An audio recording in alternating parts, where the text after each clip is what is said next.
I now call Clare Adamson to be followed by Ian Gray.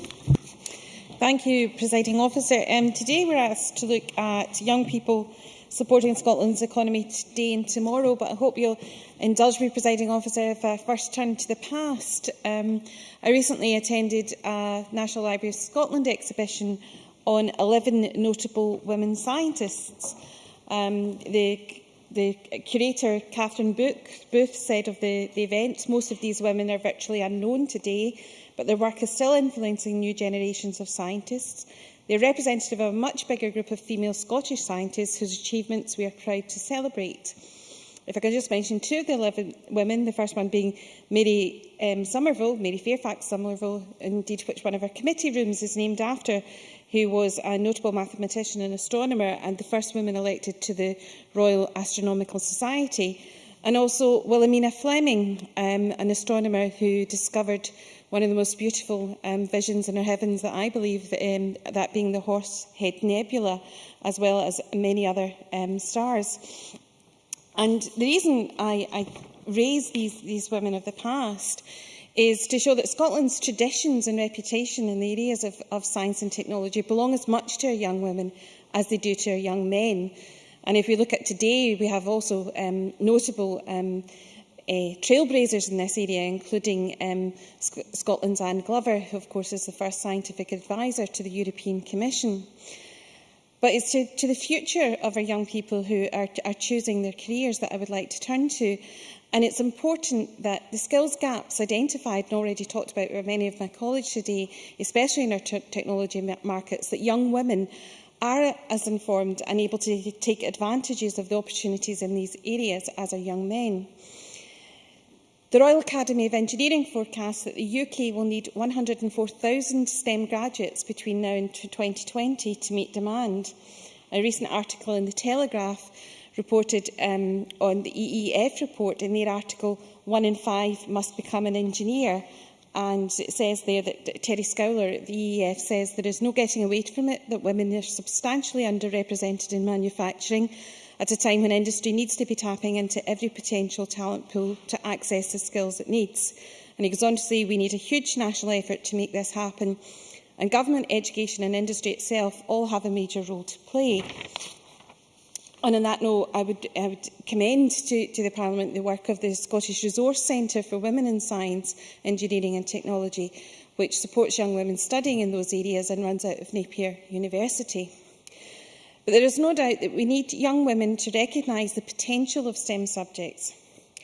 However, the system has been described as a plumbing system that's broken, in that although we are creating very many talented women graduates, they aren't staying in the profession, and we can't continue to feed that system without fixing the leaks in the system. And the Royal Society report, Tapping All Our Talents, goes into this in some detail as to why women aren't staying in the science professions. But if we are going to actually address the barriers that are there for women, we have to get very serious about the pay gap and about the pay differential, and that women are underpaid in a lot of these areas.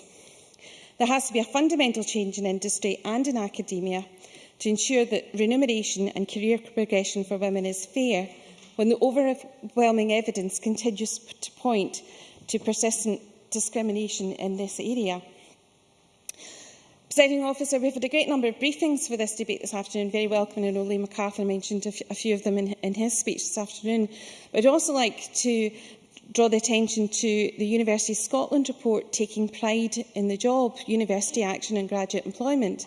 And Mr McIntosh mentioned he likes to see Scotland outperforming the other areas in the UK. This is indeed another area where we're outperforming, where 93% of graduates have positive destinations, the highest proportion in the UK. But the report is not complacent, and it goes on to recommend areas of good practice, including work placements, which we've talked about in some details, being so important, career services and global skills. So opportunities in science and engineering are open to all young people, whatever stage of their education or training that they are at.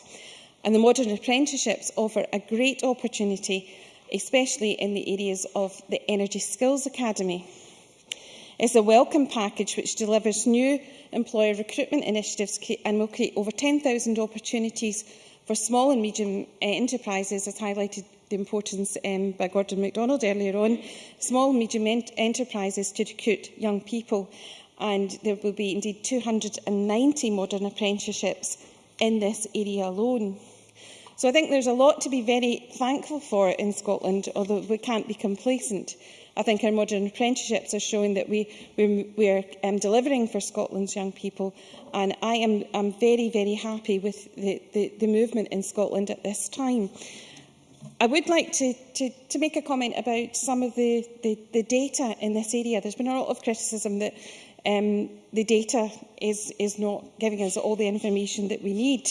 But I would highlight that in 2005 there was a NEAT workstream report by the then Scottish Executive, which highlighted in Area 11 that overall a much better understanding of the NEAT flow issues is essential.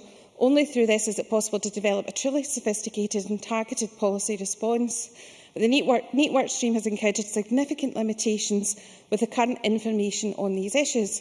As a result, action on improving intelligence about the group itself is one of our key recommendations. But despite that being a key recommendation, it's taken the Post-16 Education Bill to actually bring forward data sharing that will allow us actually to really have a full understanding of what is happening in this area. And I'm very disappointed that the opposition parties did not support that when the government brought it forward.